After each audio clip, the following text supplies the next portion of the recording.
Pasintabi naman po sa mga nanananghalian, sensitibo ang ating susunod na balita.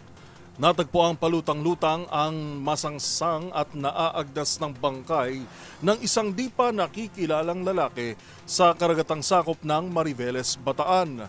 Yan at iba pang rumarapidong balita mula sa probinsya, hatid ng iba't ibang istasyon sa ilalim ng MBC Media Group.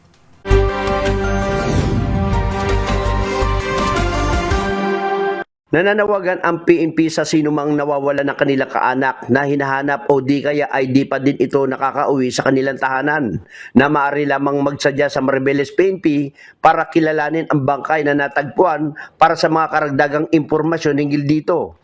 Ang bangkay na natagpuan kahapon sa dalampasigan ng Princess Anne Beach, Porto Silker sa Barangay Balon Anito, Mariveles ay natagpuan ito ng trabador ng nasabing beach na si Bernard Castro. Nakatawag umano ng pansin ang masangsang na dalang amoy nito na pinaniniwalang ilang araw na itong nalunod sa dagat at palutang-lutang nang makita sa tabi ng dalampasigan. Nakasuot ito ng kulay lilang t-shirt at ito ay ipinalibing na ng barangay sa lugar. Samantalang patuloy naman pinaghahanap ang isang 23 anyos na lalaki na nalunod naman ito ng Agosto 2, 2025 ayon sa report. Huling nakitang buhay naman itong biktima na kinilalang si Mark Yuan de la Cruz, 23 anyos, residente ng Barangay Balon Anito, Mariveles, sa baybayin ng Paisawang Beach sa Barangay Paisawang, Bagakbatan, alas 5 ng hapon na mula noon hanggang sa ngayon, di pa ito natatagpuan at patuloy ang ginagawang paghanap ng mga rescuer sa lugar. Para sa MBC TV Network News,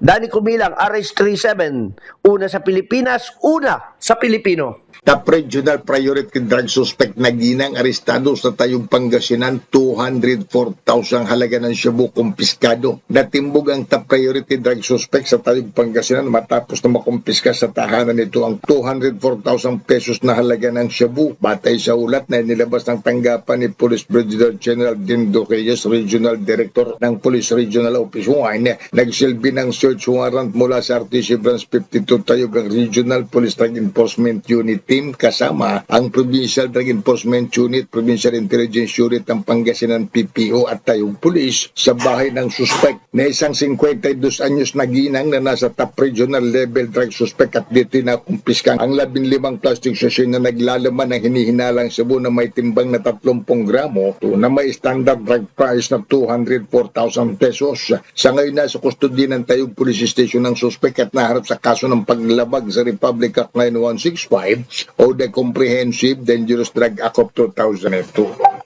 Mula sa Action Radio Pangasinan para sa MBC TV Network News, ito si Freddy Pajardo ng DCRH, una sa Pilipinas, una sa Pilipino. Nanindigan ng 90th Infantry Battalion sa Northern Samar sa kanilang commitment sa IHL o International Humanitarian Law. Ito ang pahayag na nasabing unit sa pagdiriwang ng IHL. Nagkaroon ng seremonya ang tropa noong Lunes kasabay sa kanilang flag raising ceremony. At bilang bahagi ng seremonya ay nagsagawa ng mass recitation ng Pledge of Commitment para sa IHL bilang pagpapalakas pa ng disiplina at pagsasagawa ng mga operasyon. Ayon sa 90th Infantry Battalion, ang commitment ng batalyon sa IHL ay hindi lamang isang seremonya, ngunit ito ay pinapakita daw sa pamamagitan ng kanilang mga aksyon.